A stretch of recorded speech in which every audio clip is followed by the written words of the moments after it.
దేశాల్లో భావ ప్రకటన స్వేచ్ఛ ఎక్కువ ఉంటుంది కాబట్టి అక్కడికి వెళ్ళిపోయి మనం తప్పించుకోవచ్చు అని గ్యాంగ్స్టర్స్ అనుకుంటే కుదరదు.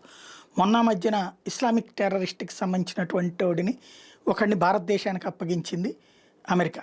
ఇప్పుడు తాజాగా ఖలిస్తానీ తీవ్రవాదిని అప్పజెప్పింది. మహారాష్ట్ర ఎన్‌సీపీ నేత బాబా సిద్దికీ హత్య కేసులో కీలక నిందితుడు గ్యాంగ్స్టర్ అన్మోల్ బిష్నోయ్‌ని అమెరికా నుంచి రప్పిస్తున్నట్టు మంగళవారం ముంబై పోలీసులు చెప్పారు. బాలీవుడ్ నటుడు సల్మాన్ ఖాన్ నివాసం ఏప్రిల్ 2024లో జరిగిన కాల్పుల కేసులో కూడా వీడు వాంటెడ్. అమెరికా నుంచి వీడిని బుధవారం ఢిల్లీకి చేరుస్తున్నారు. అన్మోల్ బిష్నోయ్ మీద దేశవ్యాప్తం పలు ప్రాంతాల కేసులని ముందుగా వాడిని ఎవరికి అప్పగించాలని కేంద్రం నిర్ణయిస్తుంది. మేము కూడా అతన్ని కస్టడీ కోరుతాము. అమెరికా కెనడా మధ్య రాకపోకలు సాగిస్తున్న అన్మోల్ బిష్నోయ్‌ని ఇటీవల కెనడా అధికారులు అరెస్ట్ చేస్తాం. ఆడి దగ్గర ఫోర్జరీ చేసిన రష్యా పాస్పోర్ట్ ఉన్నట్టు తేల్చడం, ఆడి తల మీద 10 లక్షల రివార్డ్ని ఎన్ఐఏ ప్రకటించడం, 2022లో జరిగిన పంజాబ్ గాయకుడు సిద్ధు మూసేవాల హత్య కేసులోనూ వీడి పేరు బయటకు వచ్చింది.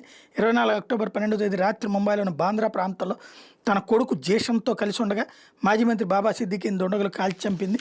వీడే కీలక సూత్రధారి. ఇప్పుడు వీడిని భారతదేశానికి అప్పగిస్తోంది అమెరికా.